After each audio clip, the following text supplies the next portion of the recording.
Hi everyone, and welcome back to my channel. My name is Christine, and I am so happy you're here. I have been pretty silent on YouTube. I was navigating a lot and felt super overwhelmed with all the things that I was supposed to do. Being a single mom just has so many different challenges, and launching a business and doing your deep inner work, navigating your soul's purpose and how you're supposed to implement that within your journey gets really overwhelming. So I had to take a step back and see what felt good for me at the time and honor my energy. I also feel like it has to do with like the seasons and stuff, but where I'm at, the sun is shining. It's almost spring, so I'm feeling that spring energy, and I'm like, okay, I can give life to this again. So I am coming on here, and I'm going to be talking about navigating grief. And this could be grief within anything. It could be grief of losing a loved one. It could be grief of losing an apartment or moving or friendships or work or any of those things. It's not one size fits all. And I'm going to just give you some tips and tricks of what is helping me navigate. One of my dear friends, my best friend, has passed away. They lost their battle to cancer 2 days ago, and it's been hitting me hard. And this is one of the first times that I am navigating grief with all my tools and allowing myself to really flow and feel and just be raw. And sometimes when I'm navigating something, I go into cocoon and I don't want to share. But other times I get this ping to share and to help. And I feel like it helps also like alchemize and transmute these energies and these feelings. So with that being said, the first thing that I want to say, especially for the ones that are more in their masculine and they like to schedule time for grieving.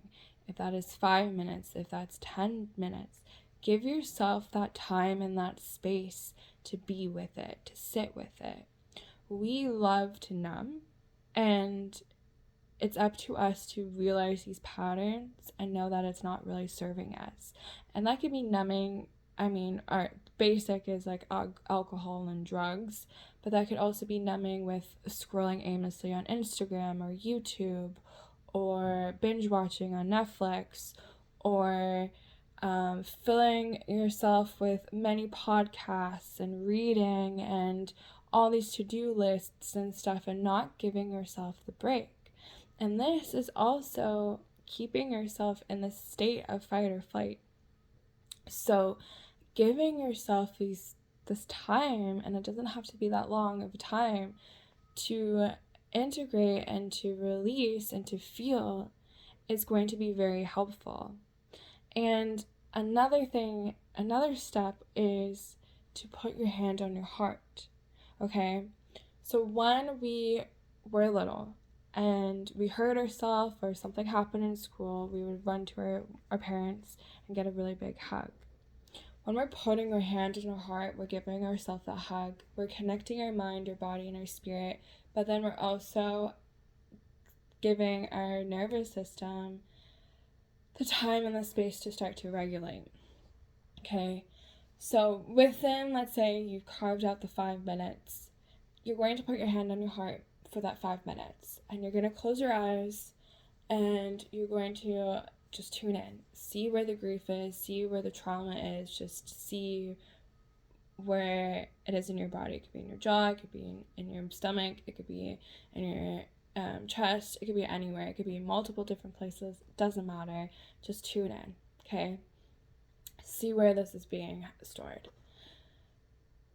see how it's being stored, and then from there, again, always keep your hand on your heart. Okay, then again, your eyes are closed, you're connecting with yourself. Ask yourself, what do I need right now? I always say my name, so I say, close my eyes, what does Christine need right now? How can I support you? What are the ways that you could feel nourished right now? How can I help? And by doing this, one, I cry. Waterworks come out, and that's amazing. We want these energies, we want this emotion to be released. And whatever comes up, if you get the ping that you need to just journal and write, then do that. If you get the ping that you need to get up and dance and move your body, then do that. If you get the ping that you need to scream, do that. Okay? There's like somatic breathwork practices, and if you actually go into like a big breath circle, sometimes they do the primal noises, but they also scream. Screaming is a good release of the anger, the rage, those just high, expressive, explosive emotions. And scream in a freaking pillow. Let it out. Okay? Let it out. We do not want this energy to be trapped in our body, because that creates disease. No good. If you're like me, emotion was really hard for myself. It still is. I mean, I'm doing a lot better. I was the glue of my family, and I took care of my family, and even when my mom passed away, I was the one that was making sure everyone else was okay, even though I was the baby of the family. And that's like my defense mechanism, and my ego likes to keep me safe, and that's fine, but it's not helpful. It's not serving me. So anger is my natural first emotion, because it's the easiest for me to feel. So sometimes before, I had to train myself how to cry and to let my body release in a more like serving, healthy way. So if that's me having to put on a sappy movie and bawl my eyes out in this movie, that's what I do.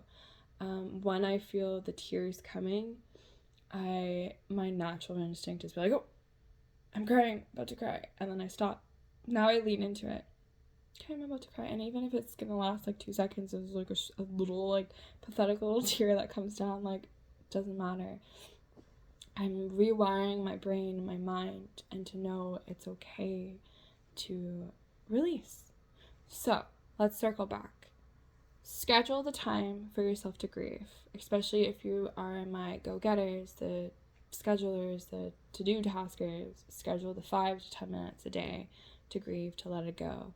Within this grieving time, you're going to put your hand on your heart, and you're going to connect within yourself and see what you need, see where the energy is, the emotions, the sensations, and let it go. If you need to scream, let it out. If you need to watch a sappy movie to let it out, let it out. Do not keep these emotions in your body. Try your best not to numb, and just give yourself the space and the time to move through it, to process it. And just know, like, it's not linear. Like, it's not linear. There's different layers of healing and trauma and grieving. There's also no time limit. People feel like, oh, I should be over this by now. That's so toxic. No. You know, my mom passed away when I was 12 years old. 11 or 12. I'm 28. I'm still grieving my mom, the loss of my mom. It still hurts me really badly. And, like, I should be over it by now. It's my fucking mom. No. I have adapted, but the loss is the loss still, and it still hurts. I've adapted, and I've healed to a certain degree. There's more healing that could be work to be done if needed, but you know, there's no limit. Even like relationships, there's no limit. That person impacted your life in some shape and form. There's no limit. And like also again, like if you need the support or to be around people and like the community, like do that. do like the things that could help rewire your mind too, those opposite actions.